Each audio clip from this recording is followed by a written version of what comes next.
Welcome back, welcome back, welcome back. Thanks for tuning in to Pit Sensations, where the vibe is real and we scratch with no hesitation. Today's little show, we got Eli Jr., two-time winner. We gonna discuss what he got going on, what kind of dog he was. Talk about his match report and a little bit of history on him. Eli Jr. was born November the 1st, 1967, almost 54 years ago to the date.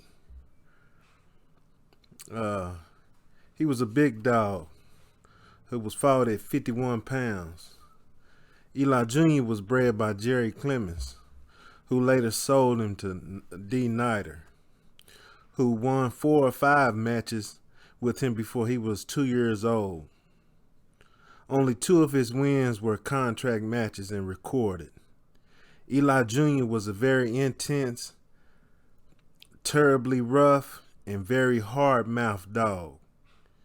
In one of his matches, his opponent was called upon to scratch at the 31-minute mark.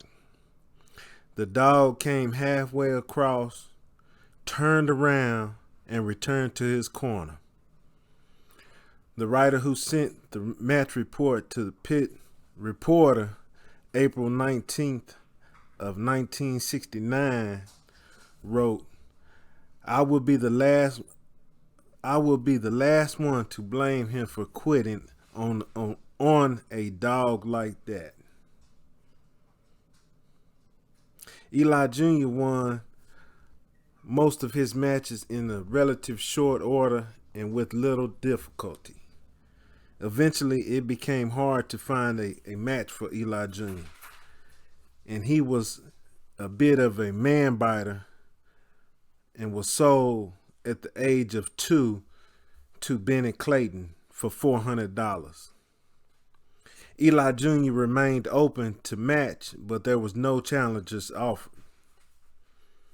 Over the years, he was loaned out and won a few more chain weight matches, most likely against opponents that were probably unaware of just what they were matching into. There was much talk about matching Eli Jr. into Bullison, his littlemate brother, but so many of the top dog men advised against it, as it would neither prove or accomplish anything. Many that saw Eli Jr. go still claim him to be one of the best that they had seen. He died in July of 1978 on Clayton's yard at the age of 11 years old. Now let's get to some reports. April 19th, 1969. Ryder versus Stoop.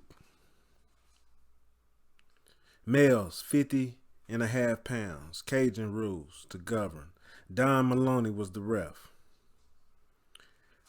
Doug, using a son of Eli and out of Eli's half-sister, is, if we look at Eli Jr.'s pedigree, he's not bred like that, so I don't know if this report was sent in wrong or if the ADBA got it wrong, but we're going to carry on.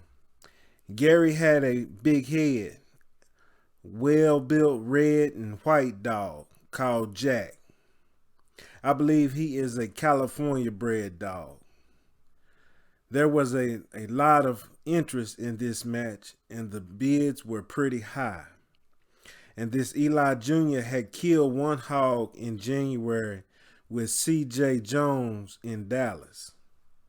The black was said to be foul-fighting dog that would eat a dog's stifle, stomach, and other parts up. Gary had a hard-biting dog that he believed could hold the black dog off until he tired and then chew him up. Both dogs look real good and as strong as bears. They acted like football players with Red Jack taking the ear, then switching to the nape of the neck. Eli Jr. was in Jack's chest and chewing so hard his rear end would leave the ground a, a little bit. Both dogs extra fast for this weight. Red got Eli Jr.'s foot in his jaw and broke it at about the 15-minute mark. The blood poured from Eli's foot, but no sign of letting up for either dog. Eli had not yet gone to Jack's rear end, but at about the 25-minute mark, they were in each other's stifle. But still, Eli had not taken the foul hold. Eli began to go hit. Eli began to go ahead of Jack from the 22-minute mark on. This Eli Jr. was as terrible as Doug had said he was. I think Gary had one of the few dogs in the country that could have stayed with this Jack dog. Jack turned at 31 minutes and when called on the scratch came halfway over, then turned around and went back to his corner. I would be the last one to blame him for quitting on a dog like that. Eli Jr. was the winner in 32 minutes. Eli Jr. made a fast, hard courtesy scratch. Jr. was voted the best dog of the convention. He was a one-time winner then. February 22nd of 1970. Nighter against Tatum. 51 pounds. Cajun rules. Cecil Pond, the ref.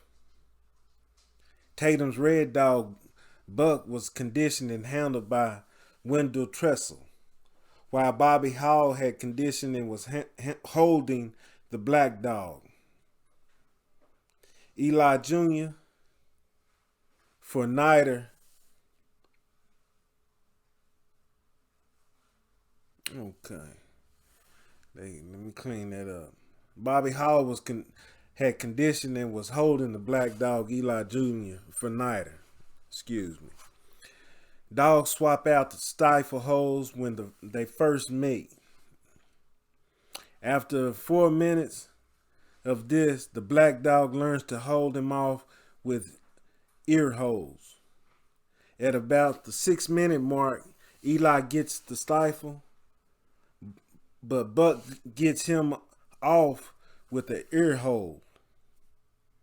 Eli gets a shoulder hold at about the 12-minute mark and works Buck over good until Buck gets him off with a nose hold. At the 20-minute mark, the pattern has been the same, but Buck is weakening as Eli Jr. has been pouring it on.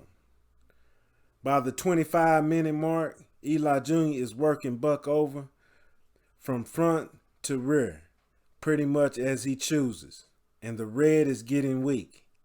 From 24 minutes to 34 minutes, Eli Jr. is working Buck over and after shaking out a shoulder hold, rests for air. Buck is down, but has a cheek hold.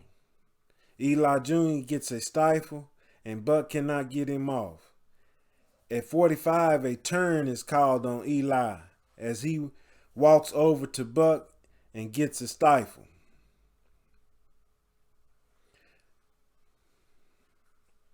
Pick up at 49 minutes, and Eli makes a good hard scratch, working Buck over with cheek and throat holds, and appears to be biting harder as the fight progresses.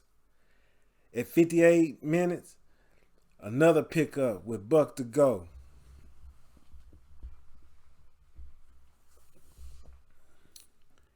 Excuse me. Where we at?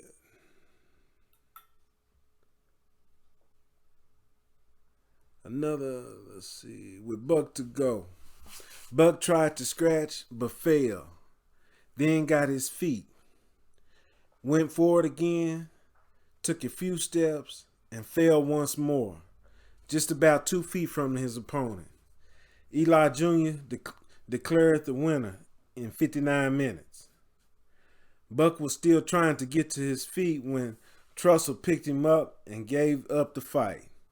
Buck showed the boys what a game dog was, but he just could not keep the hard-biting Eli Jr. out. This Eli Jr. is a son of the Eli dog of Floyd Boudreaux. This makes Eli a 2-time winner. There you got it, folks, fellas, ladies and gents. Hopefully you enjoyed that. Hit that like, subscribe, and share the content.